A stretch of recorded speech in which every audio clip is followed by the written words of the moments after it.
Wavelengths by Jerry Hughes. Episode 4.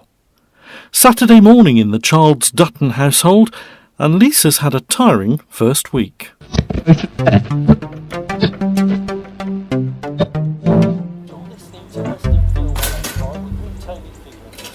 Hello. You should have stayed in bed a bit longer. You look tired. Well, I am busy first week. Want some toast? Oh, no thanks, darling. Just a coffee to help get me going. There was I thinking you were a powerhouse, forever full of energy. Even I get tired, Wayne. Oh, there you go. Thanks. Do you know, I reckon it'd be a good idea for you to call in at some point. Call in. At 185, see the setup for yourself. Oh, yeah, I'd love to. I'm on an early shift this Monday, so I could call in during the day at some point. Okay. Come in and we can take lunch together. Do you know, I've done the travel news for that radio station so many times, but I've never actually been there. So now's your chance. Right. Have you, told anybody of your plans for the PM show as yet? Just a brief outline to Tom Madison, the MD. I haven't said anything to Mark Foster as yet, though. He is your second in command, Lisa. Don't you think you should? All in good time, my dear. I have a strategy to follow. Well, I mustn't forget that I have an important call to make first thing on Monday. Oh? To Kevin Freeman at City Weekly News, telling him he has the journo's job. He absolutely flew through that interview. Nice of you to pop up, David. Can I get you some tea or coffee? Oh, no thanks, Miss Moxon. Not long I had one downstairs, All right, actually. well, shall I show you what needs doing? Is it just a redecoration job? It's just that some of your plaster work looks like it's crumbling away in places. Oh, looks worse than it actually is. A lick of paint here and there will make all the difference. Well, I'm not too sure about that. Well, let's worry about it if and when the time comes. Mostly it's the hall and the front room that needs a bit of a titivation. There. I reckon you're going to need professional decorators in to blitz the whole house, you know. And the outside needs structural work doing to it too. Oh, one thing at a time, my dear boy. I couldn't possibly afford to do that. I'd rather you did it and that we come to some amicable financial arrangement. Yeah, well, don't forget, I do work full-time as well. It'd have to be done whenever I could fit it in. Could take a very long time. That wouldn't matter. It's been like this for years as it is. Okay, well, I'll do some pricing up. But one thing I would need to happen, though, is that all these boxes you've got around the place would have to be moved out of my way so that I could have a clear run. Oh, right. Mind you, there don't seem to be as many here now as there was. You been buying up bargains and selling them on for profit or something? David Lasky, never you mind. Jill, how did it go? All right, I think. Lisa seems fairly happy with the mid-morning show as it stands. Lucky you. Although she does want to implement a few changes. She did the same to you as she did to me. Got Ray Lucas to sit in on your show just for one day, instead of having her one-to-one meetings with us at the times when we're not on air, which to me would make far more sense. Well, perhaps having her one-to-ones with us at the times she did might have been more convenient to her at the time. Oh, you're too trusting. Well, I'm prepared to give her the benefit of the doubt, Helen. I think she's done it that way to test out Ray Lucas on both our shows. Look, I think you're letting your imagination run a bit rife, if you don't mind me saying. We shall see, Jill Casey. We shall see. Mind you, I have to admit that there were a couple of times during that one-to-one when she did make me feel a tad uncomfortable. But she is a new boss with new ideas. She'll probably mellow as time goes on. Kev, hello. You've got a bit of a stride in your step. Oh, hi, Natalie. Is it that obvious? Yes, and I can tell from the beam on your face that you've heard something, haven't you? Yeah, I had a call on my mobile about half an hour ago from Lisa Childs-Dutton at 185 to tell me I've got the journo's job. Sweetheart, congratulations. Careful, you'll get people talking. I don't care. So it means you're going to be leaving us, doesn't it? Yeah, but not for about a month. I'll have to work out my notice. Lord knows how Anton will take it. I didn't tell him, by the way, Huh? that I'd seen you at the station when you went in for your board. Oh, thanks, Natalie. Mind you, he's going to have to know now, isn't he? Well, good luck. As sad as I am about you going, I am in celebratory mood for you. Let's have a drink together. How about this evening at the Woodlands Arms? Yeah. Oh, well, all right. I can spare an hour or so. 7:30? Great. Have you told your mum and dad as yet? No. That's the next hurdle I gotta leap over. Well, I thought the one-to-one went okay. 1 or 2 reservations, as I say. A bit different to when Ellen come out after hers. She seemed fit to commit carry. Oh, don't worry, I heard all about it. The thing is, Lisa has got to put her stamp on this radio station. She needs to make changes. The group bosses will be scrutinising her as well. Well, I know that's true, Jill. And I know that I got off on the wrong foot with her on her first day. But there is just something that don't ring right with me about her. Well, there's not a lot any of us can do, Kate. As boss, she can alter our jobs as much as she likes, and we're all under contract to go along with it. Yeah, I know. And I've got to keep my nose clean or she'll be down on me. She's actually told me that. Oh? Hello, are you, Kate? Oh! Hello? Yes, I am. Can I help you at all? Yeah, I was just wondering if my wife was in her office. Oh, I see, you'll be... Oh, yes, just go on in. Yeah, thanks very much.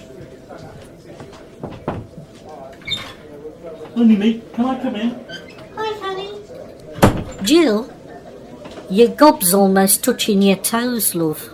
Who in the name of George Clooney was that? Wayne Dutton, Madam Boss Lady's husband, the travel news presenter, who I have spoken to down the line many times on air, but never seen until now.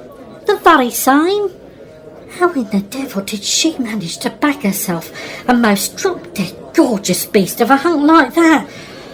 Wow. Good question. Hey, now, come on, you. Put your tongue back in. And just think of your lovely fella Ben in commercial production. He's gorgeous too, you know. Oh, yes, I know. But we're all allowed to window shop and admire from time to time, aren't we? Not the boss's husband, we're not. No. So do you think you'll do the job then, Dave? Well, I've promised Miss Moxon that I'll give her a quote as best I can. But quite honestly, that house of hers really needs professional attention. The stonework, plasterwork, you name it, it's all in a shocking state. Or tell me something I don't already know. And she's very guarded about all that stuff in boxes. It might be some sort of OCD, obsessive buying thing, but I don't know. You see, one of the reasons I thought I might agree to do the job, or some of it, is to try and get to the bottom of all that. What, have a bit of a rummage through it all or something? Well, that wouldn't really be right, would it? I mean, none of it's my property after all. Well, I'll do it. Would you, Stan? Yes, if it meant helping out an old friend when she needs it. Well, I suppose you can't really justify curiosity. Nah. And it might be that she has got some sort of obsession with buying up what she perceives to be bargains. What does your young reporter friend make of it all then? Oh, Kev thinks we should stay right out of it and get our own place.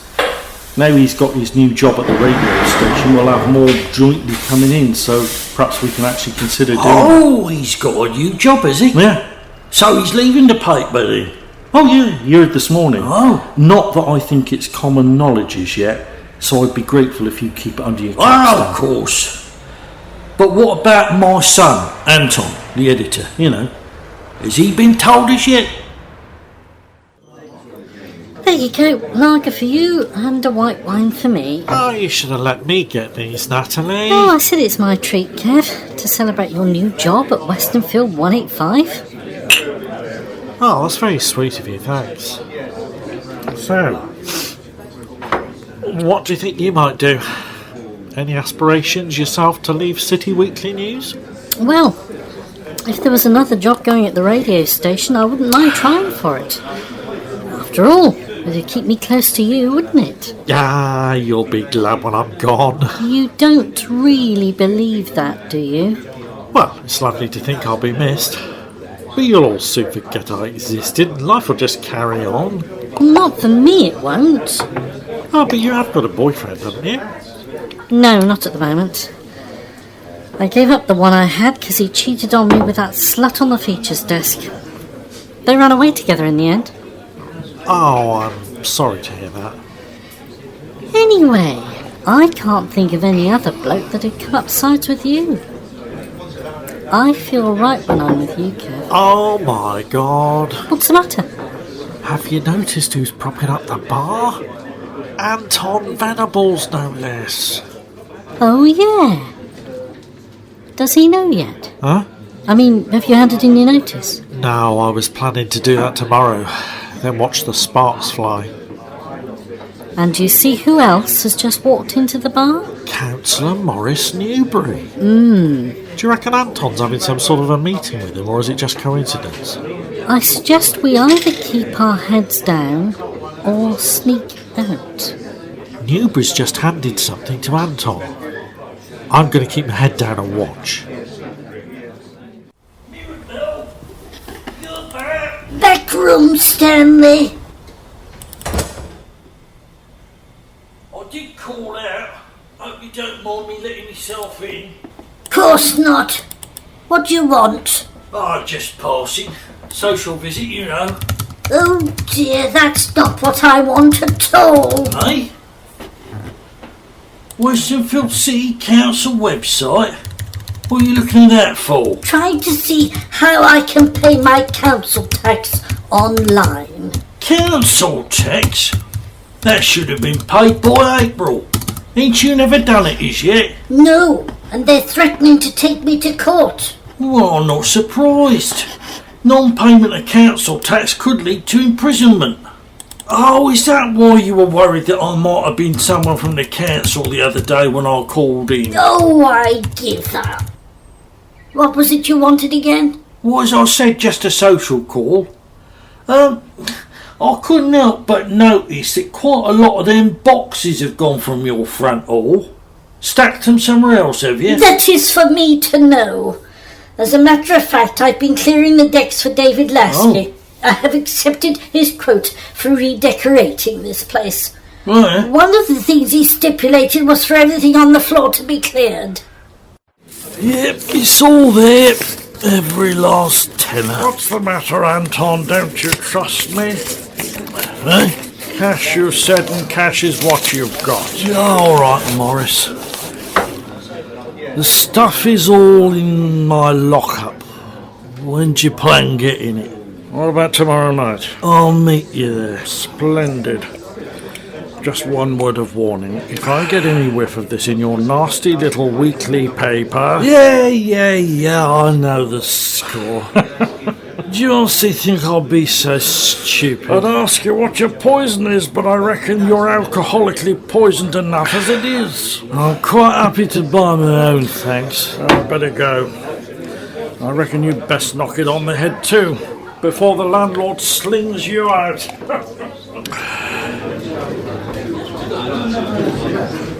Blimey, Natalie. Did you see that? I reckon he handed him some money. Do you reckon they're doing some sort of a deal? Or whatever it was, I reckon you and I have stumbled across something significant. But the question is, exactly what?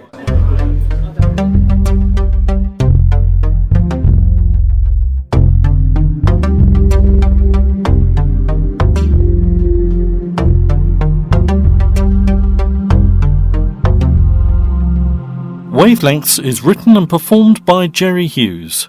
The music is by Gary Dawes.